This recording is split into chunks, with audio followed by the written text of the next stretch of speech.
Ang sabi po sa Isaiah chapter 61, naalala ko lang po itong verse na ito kanina. Sabi po dito, sa verse 1 hanggang doon po sa verse 3, sabi niya, "The Spirit of the Lord God is upon me, because the Lord has anointed me to bring good news to the afflicted. He has sent me to bind up the brokenhearted, to proclaim liberty to captives and freedom to prisoners, to proclaim the favorable year of the Lord and the day of vengeance of our God, to comfort all who mourn, to grant those who mourn in Zion, giving them a garland instead of ashes, the oil of gladness instead of mourning, the mantle of praise instead of a spirit of fainting, so they will be called oaks of righteousness, the planting of the Lord, that He may be glorified." Amen. Ito po yung the same verse na binasa po ng Panginoong Hesukristo nung siya po ay tumayo doon sa templo at kung saan sinabi niya na naganap na ang nasusulat na ito. So, bigla ko lang po itong naalala dahil sabi ko napakabuti ng Panginoon dahil tunay na ibinigay niya ang kanyang bugtong na anak. Bakit niya ibinigay ang kanyang bugtong na anak? Para po dito sa mga nabasa ko. Na alam po niya na ang tao, ito po yung nararanasan niya, affliction, ito po yung nararanasan niya, yung kalungkutan, yung kawalan po ng freedom, kawalan ng pag-asa. Ito po yung nararanasan po ng mga tao. Kaya dumating po ang Panginoong Hesukristo para sa ganoon. Siya po ay maipanganak na parang nakagaya ng isang sanggol. Kaya meron po tayong Christmas para po maalala po natin na kaya po may Pasko eh. Masyado na pong nakafocus po tayo sa material na bagay. Ang lahat ng tao nakafocus sa materialism, subalit ito po talaga ang diwa ng Pasko. No? Na alam ko na tayo mga Kristiyano, alam natin yon. Na dumating ang isang nagmamahal sa atin upang palayain tayo. Palayain sa anumang karamdaman, palayain sa anumang sakit, palayain sa pagkakagapos. Dahil yan po ang pag-ibig po ng Diyos. So, magpapatuloy po tayo sa atin pong series sa Gospel of Matthew. At pinamagatan ko po itong The Commissioning of Jesus. No? Ang text po natin ay matatagpuan sa Matthew chapter 3, verses 13 to 17. Kung pwede po natin itong i-flash. So, kagaya po ng nasabi ko last time, si Matthew po ay may kakaiba po siyang approach sa kanya pong gospel. If you remember, 2 years ago, we had a series on the book of John. And if we remember, every paragraph, every passage na akin pong ipinipreach, lagi po doon ang approach ni John ay to present the Lord Jesus Christ as God. Di po ba? Pero sa book po ng Matthew is always presenting the Lord Jesus Christ as a king. Of course, nandun po palagi yung kanyang pagka-Diyos, pero ang kanya pong focus is, He is the King of Kings. Siya po yung tinutukoy sa Book of Isaiah na darating na siyang maghahari. Ang sabi niya, ang kanyang kapangyarihan, sabi niya, ay hindi magwawakas. The government will be upon His shoulders. Ibig sabihin, siya po yung ultimate na king, ultimate na ruler. And makikita po natin doon sa chapter 1 pa lang, verses 1 to 17, we saw the ancestry of the King Jesus, yung kanyang genealogy. Pinatunayan niya na siya nga ay nagmula sa lahi ng mga hari. Verses 18 to 25 ng chapter 1, He presented the arrival of the King because of the birth of the Lord Jesus Christ. Sa chapter 2 naman, verses 1 to 12, we saw the adoration of the king. The worship given to him by the Magi or the wise men. At sa chapter 2 rin, 13 to 23, we see the attestation to the king that he is the fulfillment of the prophecy. At doon nga po, nung Sunday, sa chapter 3, verses 1 to 12, we saw the announcer of the king, and that is John the Baptist.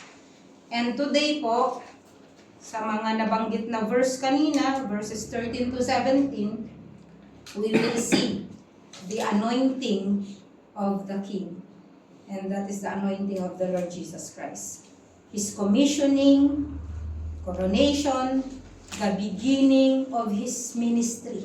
Ito po yung tutukuyin dito po sa chapter 3, verses 13 to 17. After 30 years na ang Panginoong Jesucristo at ang kanyang buhay ay nakatago. He lived in seclusion, di ba? Doon po sa Nazareth. Siya po ay anak ng isang carpenter. And of course, alam po natin sa tradition na kung ang father mo ay carpenter, ikaw din ay kanyang tuturuan kung paano din maging isang carpenter. Parang pinapamana po yung trade sa mga anak. And I believe dun sa 30 years na yon, Jesus lived as a carpenter. But also, He grew in wisdom. At nakita po natin kung paano po siya nag-grow spiritually, kung paano po naging tapat siya na pumupunta sa templo, sa sinagoga. At nakita po natin yung kanyang buhay na sa mga susunod na ang sabi sa kanya ay He is sinless. Wala siyang kasalanan. So yun po yung 30 years. Pagkatapos ng 30 years na ito pong chapter 3, 13 to 17, ito po yung kanyang paglantad. Kumbaga po sa ito na po yung publicly na ipepresent po siya sa mga tao at sa buong mundo. Kaya natawag ko po ito na ito yung kanyang commissioning. No, dahil yung 30 years na ito, wala po tayong nalaman sa kanyang buhay, kundi lamang po yung time na kung saan when he was 12 years old sa Book of Luke, na nawala siya at nakita po siya ng kanyang mga magulang sa templo. So there are three aspects of the commissioning of the Lord Jesus Christ that I want to talk today. The first is His baptism. The second is His anointing from the Spirit or the Holy Spirit. And the third is His affirmation from the Father. So we will talk about His baptism dun po sa verses 13 to 16. Ang atin pong verses ngayon ay from 13 to 17 lang po, pero makikita po natin yung 13 to 16, dun sa first part ng 16, ay patungkol po ito sa baptism po ng ating Panginoong Jesucristo. Sa verse 13, ang sabi, Then Jesus arrived from Galilee at the Jordan, coming to John to be baptized by him. Yun pong word dito na then, alam po natin na hindi po natin sure kung kailan po ito with regards doon sa pangangaral at pagbabautismo po ni John the Baptist. Of course, we know na mas matanda po si John ng 6 months kay Jesus Christ. And if we are thinking na nag-umpisa din si John the Baptist ng pangangaral when he was 30 years old, pero of course, hindi natin alam, maaaring sa kanya pong pangangaral, somewhere around 30 pataas, ito po yung tinutukoy na then ng Panginoong Jesucristo. Kasi makikita po natin sa verse 5, kung babalikan po natin ang Matthew chapter 3 verse 5, yung last Sunday, ang sabi dito, Then Jerusalem was going out to him, and all Judea, and all the district around the Jordan. So, ibig sabihin, nung nag-start po na mangaral si John the Baptist, ibig sabihin, naging famous siya. All of Jerusalem, dinadayo siya dun sa kanyang pangangaral. Saan? Sa wilderness siya galing, di ba? And then, nangangaral siya dun sa Jordan. Okay, yung pong lugar around the Jordan. At nagbabautismo po siya doon sa Jordan River. So, ibig sabihin, marami na po ang mga nagpabaptize na mga tao. Marami na po ang lumapit doon. Pero sa verse 13, parang nasa kalagitnaan, hindi natin alam, or nasa huli, then Jesus arrived. Nung mga panahon na nagbabautismo na po si John the Baptist. He arrived from Galilee at the Jordan. At alam niyo po ba na 60 miles po pala ang layo ng Galilee papunta sa Jordan? Ikaw ba ay maglalakad ng 60 miles para magpabautismo kay John the Baptist? No? So, ang sabi din ng Luke chapter 3 verse 23, nag-start po si Jesus Christ ng kanyang ministry when He was about 30 years old. No? So, doon po natin mababasa yon, yung part na 30 years old po ang Panginoong Hesukristo nung siya po ay nag-start ng kanyang ministry. And of course, alam po natin na in the Old Testament, 30 years old po nag-uumpisa ang pagsuserve ng mga priest na and then naging 25 and then naging 20. Pero makikita po natin na 30 po ang Panginoon. And in the book of Mark also, chapter 1 verse 9, naging specific po si Mark kung saan sa Galilee nang galing si Jesus Christ. Ang sabi niya, Jesus arrived, sabi niya, from Nazareth in Galilee. So pinapatunayan na talagang ang Panginoon ay talagang tumira po siya sa Nazareth, kaya tinawag siya ay Nazarene. So tignan po natin sa verse 6, chapter 3. And they were being baptized by him, by John the Baptist, in the Jordan River as they confessed their sins. So ibig sabihin, habang kino-confess po ng mga tao ang kanilang mga kasalanan, doon po sila binabaptize ni John the Baptist. Ibig sabihin, yung baptism na ito ay baptism of repentance. Ito po ay bautismo ng pagsisisi sa kasalanan at ito po ay ginagawa sa mga hentil, no? Meron po tayong tinatawag na proselyte baptism na ginagawa din po noon. Ang proselyte baptism po ay kapag ikaw ay isang Gentile at gusto mong magsisi ng iyong mga kasalanan at gusto mo rin na maging Hudyo. Yung racial, hindi. Ibig sabihin, by race, hindi ka Jew, pero gusto mo na maging kagaya ng mga Jew sa kanilang practice at maging sa kanilang pananampalataya, sa kanilang mga kasalanan, binabautismuhan din po sila. No? We call this proselyte baptism. Pero ito pong bautismo po ni John, ito po ay sinner's baptism. No? At magtataka po tayo kung bakit ang Panginoong Hesukristo ay dumating at nais po niyang magpabaptize kay John the Baptist. Ano po ba yung requirement para bautismuhan siya ni John the Baptist? Kailangan niyang magsisi sa kanyang mga kasalanan. That's why ayaw ni John. Sa verse 14, ang sabi ni John, ang sabi dito, but John tried to prevent him, saying, I have need to be baptized by you, and do you come to me? Ako dapat yung bautismuhan mo, sabi ni John. Bakit ikaw ang lumalapit sa akin? Nakita niyo po itong sitwasyon na ito. I believe na si John po at si Jesus Christ, alam po natin magpinsan sila. Hindi ko alam kung second, third, or what. Basta magpinsan sila. They are related, magkakilala sila. I believe na nung mga bata sila, siguro naglaro din sila. But I believe that John the Baptist knows who Jesus is. Kung sino din siya. No? Kaya, I believe na ni-reveal ito ng Diyos sa kanya kung sino talaga siya. Kaya alam din niya na walang kasalanan si Jesus Christ, kaya ang sabi niya, tinatanggihan niya, wag mo Huwag. Kanya, he keeps on. Yung translation po dito na he prevented, John tried to prevent him. Yung prevent na ito pala, ang translation po nito ay keep on preventing, yung ayaw niya talaga. Pero, ang sabi ni Jesus Christ sa verse 15, permit it at this time. Parang, hayaan mo sa oras lang na ito. Sabi niya.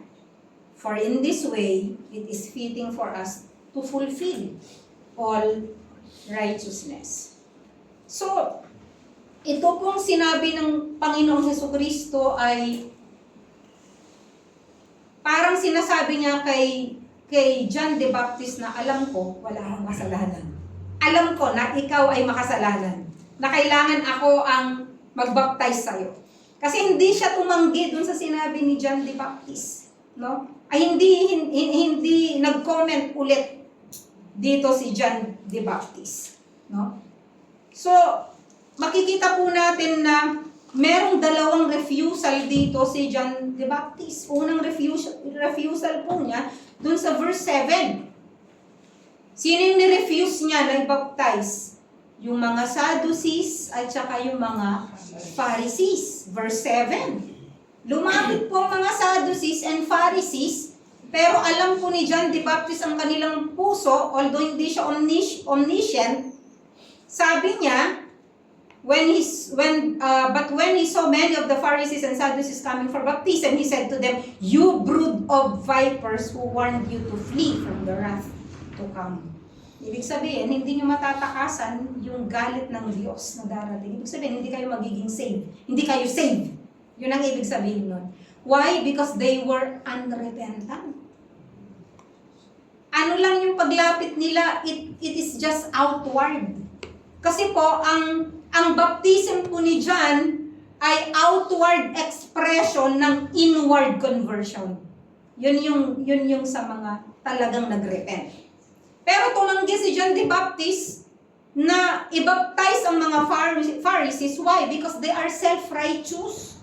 Di ba alam natin ang mga self-righteous na mabait ako, siguro naman pupunta, hindi siguro, I will go to heaven, mga ganon.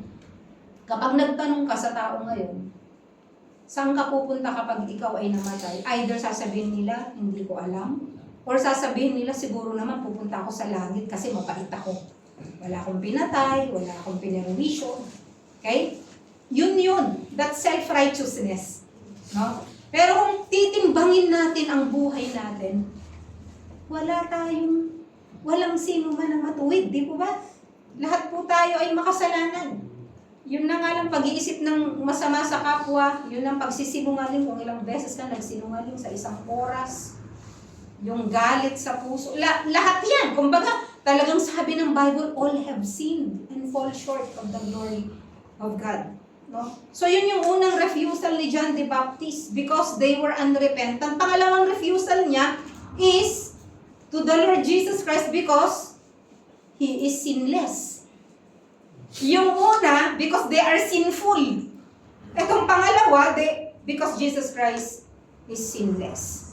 So ito yung reason bakit tumanggi siya na magbaptize. Okay.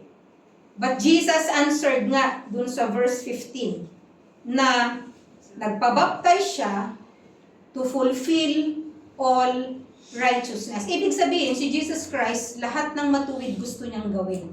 Lahat ng nararapat gusto niyang gawin. No? So, parang pumunta siya para makita as an example, at the same time para makita ng mga tao na siya rin ay tumupad doon sa water baptism ni John. And also I believe that he also got baptized because he want to be identified with sinners. Gusto niya na ma-identify siya kasama po ang mga sinners na kagaya po natin. Sabi po sa Hebrews 4:15, he was at all points tempted like as we are, yet without sin. So malinaw po na walang kasalanan ang Panginoong Kristo. Isaiah chapter 53 verse 11, nasusulat dito, "My righteous servant shall make many righteous, because he will bear the sins of many." So ang sabi ng Isaiah, my righteous one, my righteous servant, gagawin niyang matuwid ang maraming tao. Sa paanong paraan? Dahil siya po ang magdadala ng kanila pong mga kasalanan. Purihin pong Panginoon kasi na-save tayo because dinala ng Panginoon yung ating mga kasalanan kaya ginawa niya tayong matuwid. We were made righteous because of the blood of the Lord Jesus Christ. Not because of our good works, but because of the grace of our Lord Jesus Christ. So Jesus came to identify with sinners.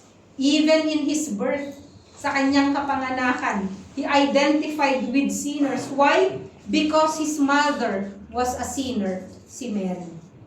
So because of the grace of God, ginamit ng Diyos si Mary. Pero ang binhi ito po ay mula sa Diyos. So, 2 beses po na ni-refer ni Jesus Christ ang kanyang personal baptism. Una sa Luke 12:50 at pangalawa sa Matthew 3:16. Ang sabi ni Jesus, "But I have a baptism to be baptized with." Meron akong sariling baptism, sabi niya, na kailangan kong mabautismuhan. Ano po yung tinutukoy niya dito? Tinutukoy niya po dito yung kanyang kamatayan.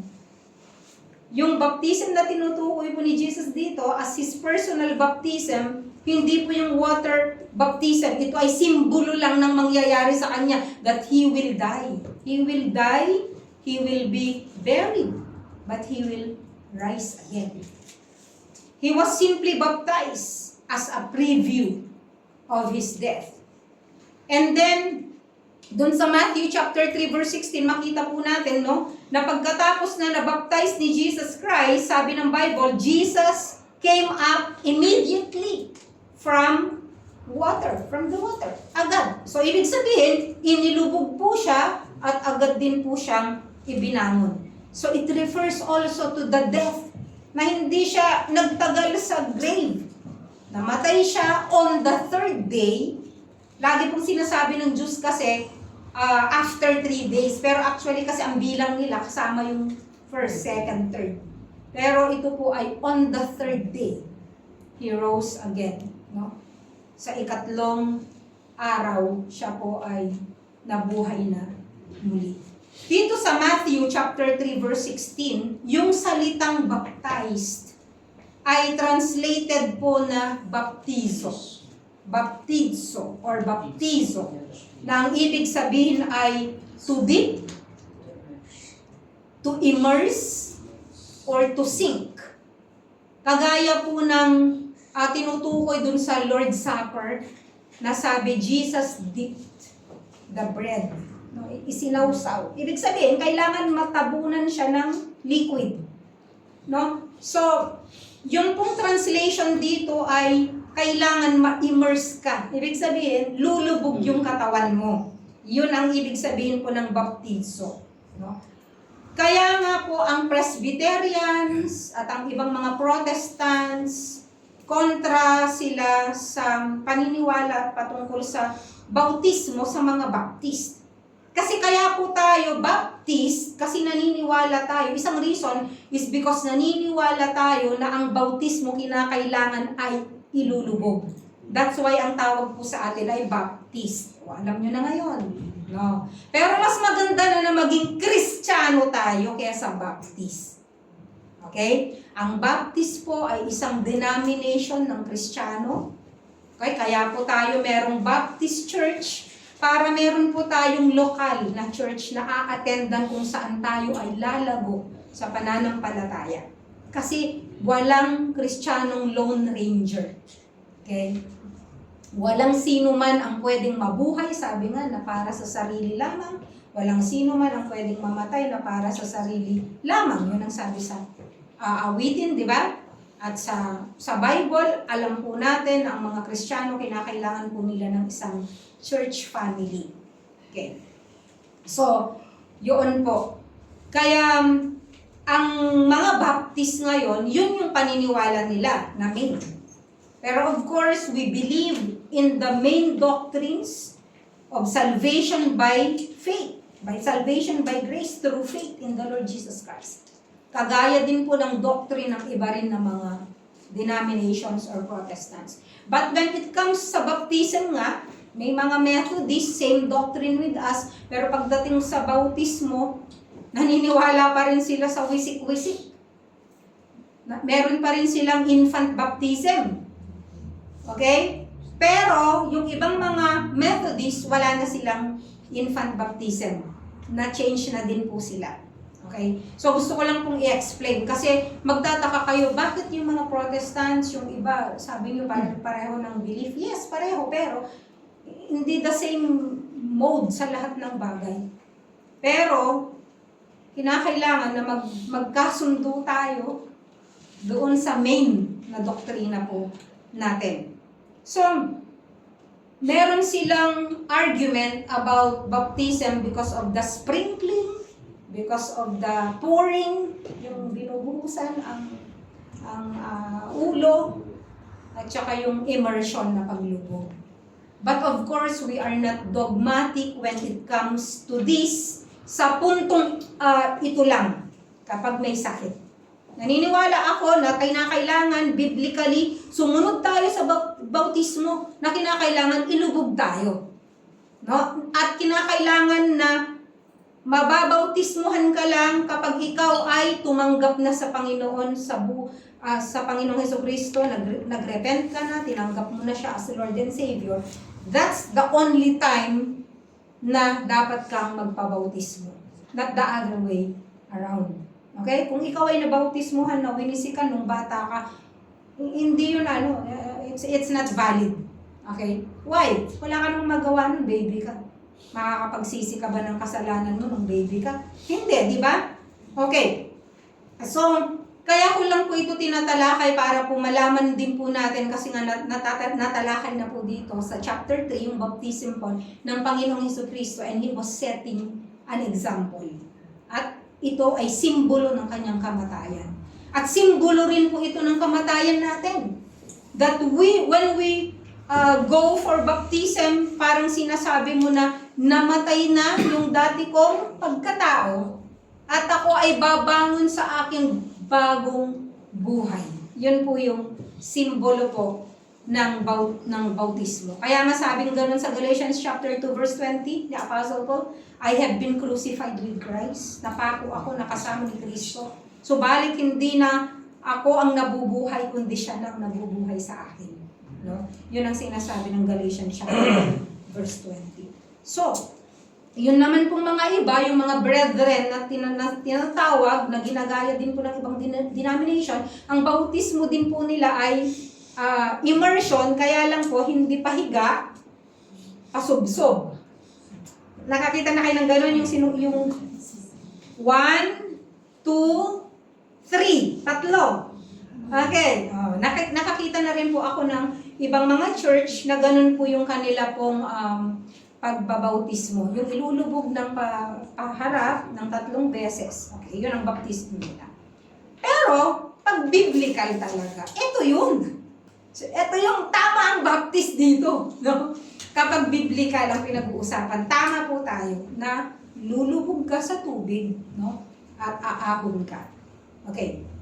So, sabi nga po dito sa verse 6, chapter 3, and they were being baptized by him in the Jordan River as they confessed their sins. Ang sabi po ng Bible, in the Jordan River. Ibig sabihin, doon mismo sa river. Doon sila nagpabaptize. And doon po sa John chapter 3 verse 23, may account po si John the Beloved. Si John the Beloved, siya po yung sumulat ng Book of John. Hindi po si John the Baptist, okay? Pero si John the Beloved, meron po siyang sinulat patungkol kay John the Baptist. Dun sa John chapter 3 verse 23. Ang sabi niya, John also was baptizing in Aenon near Salim. So hindi lang daw siya sa Jordan nagbabaptize. Ang sabi niya, he was also baptizing in Aenon near Salim because there was much water there. Bakit mo kailangan ng maraming tubig kung wiwisikan mo lang? Di ba? So kinakailangan talaga maraming tubig. May tubig. Bakit? Kailangan mong lumubog. Yun ang baptism by immersion. Sa Acts chapter 8, verse 38, if you remember Philip and the eunuch, they went down into the water. Kasi ang sabi ng eunuch, nung nakakilala na siya sa Panginoong Jesucristo, sabi niya, what keeps me from being baptized? May tubig, oh, sabi niya. So nagpabaptize siya, subito. Kakikilala lang niya sa Lord, katatanggap lang niya sa Lord. Subito, nagpabaptize siya. So walang binibilang dito na kailangan 1 year bago ka magpabaptize, 6 months, walang ganun. No? As long as you know your salvation and you want to follow the Lord Jesus Christ into water baptism, at gusto mo na buhay mo maging simbolo ng pagsunod mo sa Panginoon, you can be baptized right away. Okay. So, sprinkling, pouring, and infant baptism are nowhere to be found in the Bible. Tandaan po, wala po sa Bible yun. And by the way, ang immersion po, yun lang po ang kaisa-isang mode ba yun? Mode ng baptism kahit po noong panahon noon na nagtapos silang po hanggang sa Middle Ages. Alam niyo po ba na kahit ang Roman Catholic, itinuturo nila ang baptism by immersion din, si Thomas Aquinas, the great Catholic theologian. Kaya kung mapapansin niyo kung minsan, nagko-quote tayo ng quote ni Thomas Aquinas. No? Sabi niya,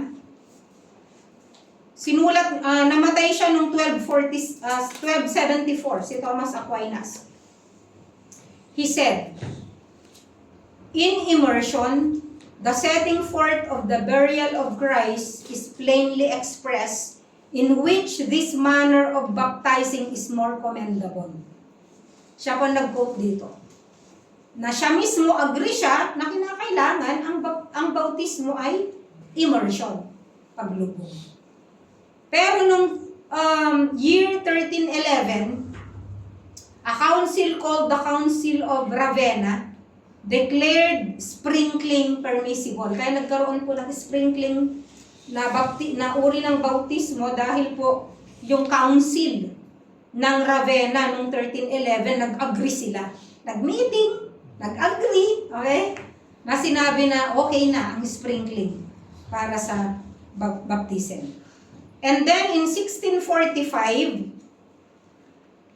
the same thing happened in England as a result of some people who said that's what John Calvin believed. So kahit po kasi si John Calvin, naniniwala siya na pwede itong sprinkling. Kaya ito po ay inadapt ng mga iba rin po na churches. And the Roman Catholic never really changed its view until 1400s. Nag-umpisa pa lang yung sprinkling nila noong 1400s, if you go to history. And the Reformers kept the Roman view sprinkling, and that's how sprinkling got into the Reformation period. Yung mga Protestant. Kaya magtataka, bakit yung Anglican, nagbabaptize sila by sprinkling? Bakit yung ganito, ganyan? Itong reason. Kasi meron pa rin silang inadapt na practice ng Roman Catholic. At ito ay isa sa mga ito. Okay? So, yun po. Ang gusto ko lang po i-emphasize ay historically, it's by immersion, and biblically, it should be immersion. Kaya kung ikaw ay tumanggap na sa Panginoong Jesucristo as Lord and Savior, the next step that you should make is to follow the Lord Jesus Christ into water baptism. And again, I would like to invite some of you, yung mga hindi pa po na-baptize, and you want to follow the Lord Jesus Christ into water baptism, you can come forward. We will pray for you. You can seal your commitment para magkaroon po kayo ng water baptism, and also to be officially a part of this local church. Pangalawa po ay, aside from baptism, pangalawa ay yung anointing. His anointing by the Spirit. Matthew chapter 3 verse 16b. Doon sa second part po ng verse 16. Ang sabi dito, "And behold, the heavens were opened, and he saw the Spirit of God descending as a dove and lighting on him." Okay. So noon pong binautismuhan niya si Jesus Christ, ang sabi po ng Bible, nakita po niya na bumukas ang langit. Wow! Paano kaya bumubukas ang langit? No? And I believe na ang nakakita lang po dito ay si John the Baptist. Siya lang po ang nakakita. I tend to think, akala ko noon na nung nabaptize si Jesus, lahat ng tao. Parang gano'n. Pero ang sabi dito, he saw. No? I believe na si John the Baptist, nakita niyang bumukas yung langit. And behold, the heavens were opened. Sa Ezekiel chapter 1, the Lord opened heaven. At sino po yung nakakita? Si Ezekiel. Kaya nga si Ezekiel, nakita niya, nakakita daw siya ng wheel, turning around the wheel, and the wheel turning around the wheel. I mean, ano yun? Hindi mo ma-explain. Di ba? So when heaven will open, you cannot explain it. Yung hindi mo pwedeng ma-explain, I believe na hindi mo kaya i-explain pag bumukas ang langit. Even si Stephen, Acts chapter 7, di ba si Stephen, nung siya po ay binabato, alam niyo kung bakit hindi niya naramdaman na namamatay na pala siya o binabato siya yung katawan niya while his body was being crushed because of stoning? I believe din na niya naramdaman yun. Why? Because heaven was open. At ang nakita niya nung bumukas ang langit, sino? Ang Panginoong Hesukristo.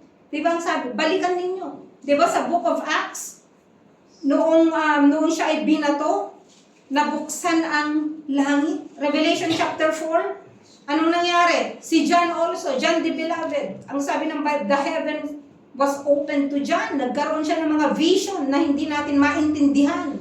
Nung pinag-aralan po natin ang Book of Revelation, di ba? Napakaraming bagay doon na hindi natin maintindihan. Revelation chapter 11, heaven was opened also. Revelation chapter 19, heaven was also open. 2 Corinthians chapter 12, heaven was open. Not only open, but Paul was caught up into the third heaven. Ibig sabihin, nakarating siya sa langit, nakarating siya sa third heaven. He saw things too wonderful to be uttered. Ibig sabihin, hindi niya ma-explain. Hindi mo kayang i-explain sa lahat. Maaaring meron kang maaalala doon, but you cannot explain everything. I believe na ganun po ang langit kapag binukas ng Diyos ang langit. And I believe that one day, heaven will also open to all of us. Kapag kinuha na tayo ng Panginoon, you know, that's the most comforting word and promise of the Lord Jesus Christ. Na isang araw bubukas po ang langit sa atin. And it's a comfort na kapag po ang atin pong mga mahal sa buhay ay nawala, it's a comfort to know na alam natin na bumukas ang langit sa kanila. Hindi lang nila ito nakita at natanaw, kundi nandun sila mismo kasama ng Diyos. Diba? Napakasarap pong isipin yun. You know, every time I remember my loved ones who passed away, that's a comfort. Na hindi mo pwedeng ikumpara ang anumang joy na nararamdaman or mararamdaman mo sa lupa doon sa joy na meron sila sa mga oras na ito na kasama nila ng Panginoon. So one day, we will meet again. No? Meron din pong mahal sa buhay po na nawala, na kaibigan po namin, na matagal na po sa church, sa TFBC, na wala na rin po siya. Makikita mo yung comments lahat. We will see you one day. See you again. Yung mga ganon, ganon yung mga comment. See you one day. We will see each other again. Why? Bakit meron tayong lakas na loob, assurance na sabihin yun? Because we know. Because we know. If we believe in the Lord Jesus Christ, we know that we will be with the Lord one day and also with our loved ones. And then, ang sabi po dito sa anyong kalapati. Why dove? Bakit dove? Kapag ang isang Hudyo makakita siya ng dove, ano ang unang papasok sa kanya kung isip? Kung ikaw ay isang Jew, sa Old Testament or sa New Testament, if you see a dove, what comes to your mind? Sacrifice. Sacrifice. It is a common sacrifice. Bakit po? Kasi kapag mayaman ka, ano yung i-offer mo? Ano yung i-offer ng mayaman? Bull. Okay, very good. Kapag ikaw ay upper middle class, anong i-offer mo? Sheep. Tama. Lamb. Okay. At kapag ikaw ay ordinary, Bato-bato. dove. Diba? Dove or pigeon. Bato-bato. Bakit? Yun yung kaya ng mga mahihirap. Okay. So generally, pag sinabing dove, it talks about sacrifice. Pangalawa, pinapakita yung ang dove ay puti. Diba? Malinis. If you remember doon po sa Noah's Ark, during the flood, naalala niyo po ba doon sa flood? Yun pong raven, nung pinalabas yung raven, bumalik ba siya? Bakit kaya hindi siya bumalik? Kasi may buffet. May eat all you can. We know that ravens eat the corpse, di ba? Pero yung pong dove, bakit siya bumalik? Kasi walang matutuntungan yung kanyang paa, sabi niya. At siya bumalik doon sa ark. You know, napakagandang symbolism, di ba? And of course, 12:30 na, pupunta po tayo dun sa pangatlo. Ano po yung pangatlo? His affirmation from the Father. So yung kanina, his baptism. Pangalawa, yung anointing from the Holy Spirit. Pangatlo, his affirmation from the Father. What is the affirmation from the Father? Yung voice niya na narinig dun po sa verse 17. Sabi niya, he saw the Spirit of God descending as a dove. You know, Spirit of God descending as a dove. And then, the voice coming from heaven na nagsasalita at ang sabi, "This is my beloved Son in whom I am well pleased." If you want a verse about the Trinity, this is the verse. How can you explain this? Jesus Christ, the second person of the Godhead, was being baptized. And the Spirit of God descending upon the Son of God, and the voice of God na si Father ay nagsalita, "This is my beloved Son in whom I am well pleased." This is the Trinity. The word Trinity cannot be found in the Bible, of course, but the concept of the Trinity is found in the Bible, not only in this verse, but also in many, many verses. Marami tayong verses, pero hindi kasi yun ang topic natin eh. Sinasabi ko lang na isa ito sa ating pinanghahawakan na there is a Trinity. 3 in 1. But they are separate from each other, but they are one. Bakit? I don't know. Hindi ko alam. I cannot explain it to you.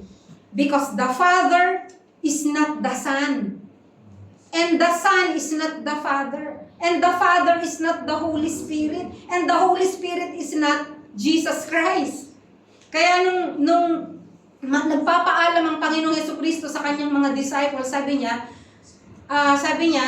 "It is good that I am going away. Because if I will not go away, kung hindi ako mamamatay, kung hindi ako aalis, the Holy Spirit will not come."